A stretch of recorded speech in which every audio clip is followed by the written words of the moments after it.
उपमेय जी से कुमुद जी से आपका बड़ा गहरा जुड़ाव रहा है। मैं चाहता हूँ जोरदार तालियों के साथ डॉक्टर साहब का स्वागत होना चाहिए। आदरणीय डॉक्टर सत्येंद्र सिंह जी को। नमस्कार। काफी लोग थक गए हैं, पानी में जान पानी मिल जाएगा। मेरा वॉल्यूम स्लो तो नहीं है, थोड़ा धीरे बोलता हूँ। इसका वॉल्यूम ठीक अब ठीक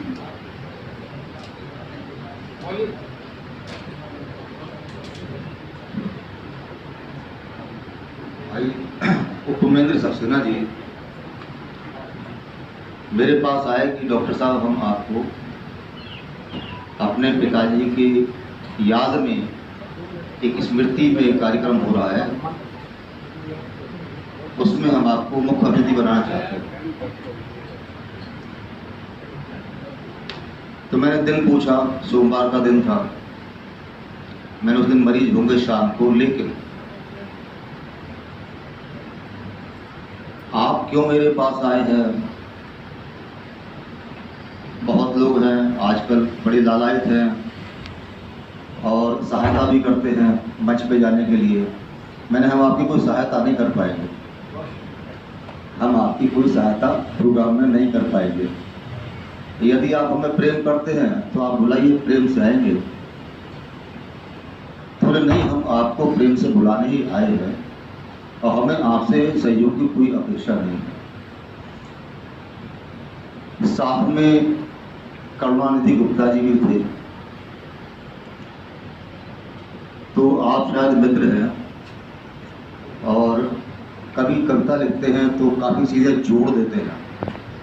तो ऑर्थोपेडिक्स एक कविता की तरह है, कई बार बहुत खराब चीज़ों को वो जोड़ने में मदद करती है। नहीं, जो मेरे दिमाग में विचार आया उस समय तब वही मैं सोच रहा था। करुणानिधि गुप्ता जी संयोग बस जिक्र कर रहा हूँ और शायद इसी प्रेम में इन्होंने कुछ आपको बताया होगा, इसीलिए आपके दिल में ये बात आई होगी कि डॉक्टर साहब को ही मैं चीफ गेस्ट बनाऊंगा और मुझे इनसे सहयोग की कोई अपेक्षा नहीं है। तो मैं इस बीच में एक बात और कहना चाहता हूँ। जैसे अभी हमारे जो अध्यक्ष हैं श्री अरविंद कुमार श्रीवास्तव जी, बार एसोसिएशन के, तो आप अध्यक्ष बार एसोसिएशन के इसलिए हैं कि आप एक ईमानदार व्यक्ति हैं और आज भी समाज ईमानदारी की कदर करता है। और हम यहाँ खड़े हैं तो केवल इसलिए खड़े हैं कि शायद कहीं हमारी ईमानदारी कदर इनके दिल में है। समाज से ईमानदारी कभी समाप्त नहीं होगी, चाहे वो 4% केवल होती है अच्छाई जिसमें समाज टिका हुआ है, वो 4% अरविंद कुमार श्रीवास्तव जैसे लोग हमेशा समाज में रहते हैं, आप लोगों के बीच बैठे हैं। और उपमेंद्र जी, माता पिता का वास्तव में बड़ा आशीर्वाद होता है। बच्चा कैसा बनेगा उसमें उसका प्रेम भी रहता है। माता पिता दोनों बच्चों से बहुत प्रेम करते हैं और अपेक्षा करते हैं कि उनके बच्चे भी उनसे प्रेम करें। लेकिन आप इतिहास में देखिए तो एक कैकेयी जैसी माता भी होती है जो एक अपने बच्चे को, जिस आप उससे पहले का वृत्तांत देखें तो कैकेयी राम से बहुत प्रेम करती थी, लेकिन एक क्षण ऐसा आया कि लालच में उन्होंने कहा कि इनको घर से निकाल दो, मेरा बेटा बनेगा। और मैं ये सोचता हूँ, अगर इसको रेट्रोस्पेक्टिव में देखो, कि वो कैकेयी का लालच नहीं था, वो कैकेयी का आशीर्वाद था कि वो राम घर से निकल के इतने बड़े स्थान पर पहुंचे कि आज हजारों हजार साल बाद भी हर माता ही सोचती कि हमारा बेटा राम जैसा हो। ईश्वर कब करेगा, किसके रूप में करेगा, कैसे करेगा? श्रवण कुमार हर जगह है, तो मैं ऐसे श्रवण कुमार को नमन करता हूँ कि बात है। सर, श्री हमारे बरेली के, मैं बरेली में ही रहा हूँ वैसे, बूढ़ पे जाट भवन है और बरेली सक्सेना का गढ़ है। वो तो बहुत बड़ा गढ़ है। वो है कौन सी पकड़िया, भैयन की पाकर, भैयन वाली पकड़िया जो शतरंज खेलते थे, वो तो हमारे पिताजी थे उधर, हम छोटे छोटे थे, उनके किस्से बताए जाते थे।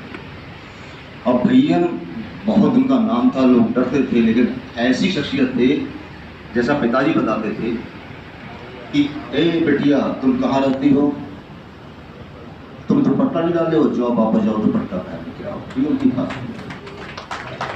बरेली ऐसे लोगों का शहर रहा है, बरेली राधेश्याम कथावाचक जी का शहर रहा है, और मुझे बहुत प्रसन्नता है कि मेरा बचपन इन बरेली गलियों में ही कटा है।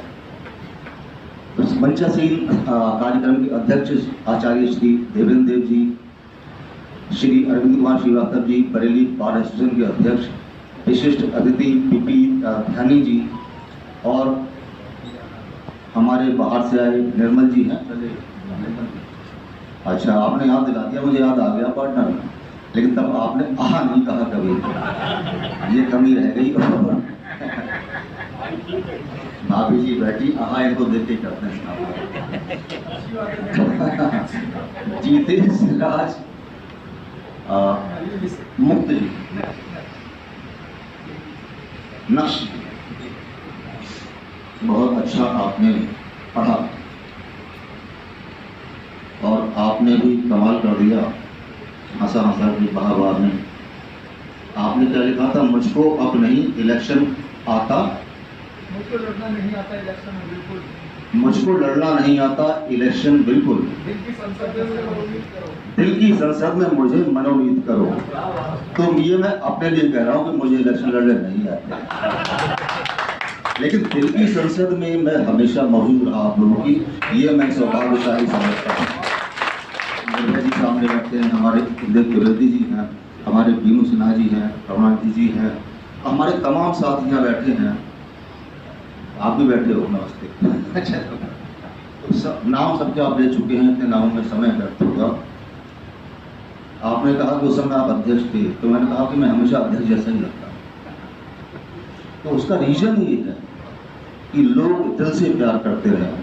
मैं इलेक्शन लड़ूं ना लड़ूं, बस आपके दिल पे होंगे, मेरा लक्ष्य बना है, आप मेरे ऐसे ही करीब रहें, इससे बड़ी उपलब्धि दुनिया में मेरे लिए और कोई नहीं हो सकती है। कविता से बड़ा जुड़ा रहा है, कविता मैंने पहले लिखी भी है, अब नहीं लिख पाता हूँ, और शायद वो दिमाग भी बंद हो गया है। इतनी सी बात कहना चाहता हूँ, इतनी सी बात कहना चाहता हूँ, कवियों ने हमेशा समाज को दिशा दी, और कवियों ने हर परिस्थिति और काल में समाज को दिशा दी है।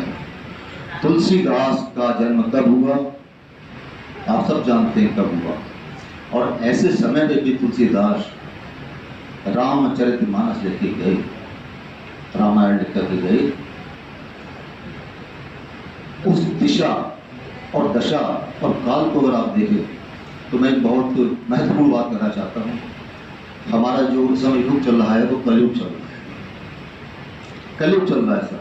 इससे पहले त्रेता था, द्वापर था, और उसके पहले त्रेता था, क्षमा चाहता हूँ, द्वापर बीच में है, लेकिन आपको मैंने जानबूझ कहा पहले त्रेता था, आपको त्रेता याद ही नहीं है। ये शास्त्रों में कहा गया है, कलयुग में राम नाम अधारा होगा। राम के नाम की लीला चल रही है इस समय कलयुग में पूरे हिंदुस्तान में, और इसकी गूंज आज हमें मध्य एशिया में भी दिखाई दे रही है, वो चाहे पॉजिटिव ग्रुप में हो चाहे नेगेटिव ग्रुप में हो, चल रही है। और ये राम नाम भी अधारा है, इसलिए ये रामलीला में हमारा इतना भाग जरूर होना चाहिए कि हमारा राम मंदिर बना है, तो हमारा काशी विश्वनाथ का भी जीर्णोद्धार हो, और हमारे मथुरा के मंदिर का भी जीर्णोद्धार हो, और जिस अपमान की पीड़ा को हम हजारों हजार साल से झेल रहे हैं, उसको दूर करने का समय आ गया है। इसमें आप सबकी बहुत बड़ी भूमिका है, पहले भी रही है, आगे भी हो सकती है। हम सब लोग मिलके, आप तो हमारे सभासद ही हैं साहब, सारा काम आप ही करा रहे हैं, और भाभी जी को आपने इतनी मतलब आगे बढ़ाया है, उसके लिए आप सम्मान के, आपका सम्मान करना चाहिए। तो बस ये लीला में थोड़ा थोड़ा योगदान जरूर दीजिए। भीड़ को देख के मत घबराइए। मैंने कई बार कहा, आज मन से फिर कह रहा हूँ कि भीड़ इकट्ठी हो गई, आप डर जाते हैं भीड़ इकट्ठी हो जाएगी। भीड़ का जवाब भीड़ से सिर्फ आप इतना करने से दे सकते हैं सर त्रिवेदी जी, कि अगर हम किसी की अपने जो भी हमारे समाज का प्रमुख व्यक्ति हम मानते हैं, तो उसकी एक कॉल पे अगर वो कहता है 7 बजे आपको सिर्फ घर के बाहर खड़े होना है, और विषय ये है, अगर आपको उचित लगता है तो आप जरूर नहीं मैदान में जाए, आप जरूर नहीं है जुलूस बना करके कहीं पर आप ज्ञापन देने जाएं।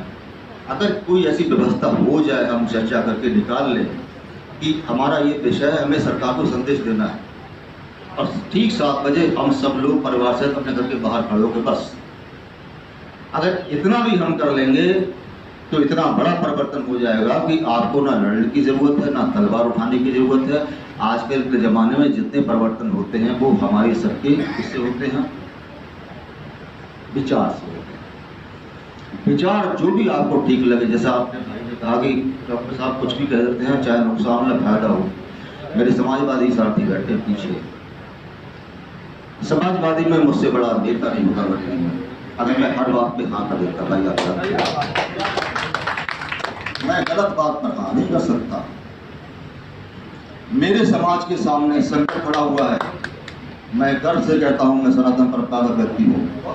जो सनातन की व्यवस्था को बात करेगा मैं उसके साथ कभी नहीं रहूंगा। आप सबका आह्वान करता हूं, आप समाजवादी हैं लेकिन आप सबसे पहले सनातनी ये ध्यान रखिएगा, और हमें आपकी इस सनातन धर्म की परंपरा को दोबारा से पूरे विश्व में शांति स्थापित करने के लिए आपकी जरूरत पड़ेगी। आप दिल से तैयार रहिएगा। बहुत धन्यवाद। एक बार जोरदार तालियां होनी चाहिए। और मैं बिना किसी भूमिका के मैं उपमेंद्र जी को बुलाना चाहता हूं।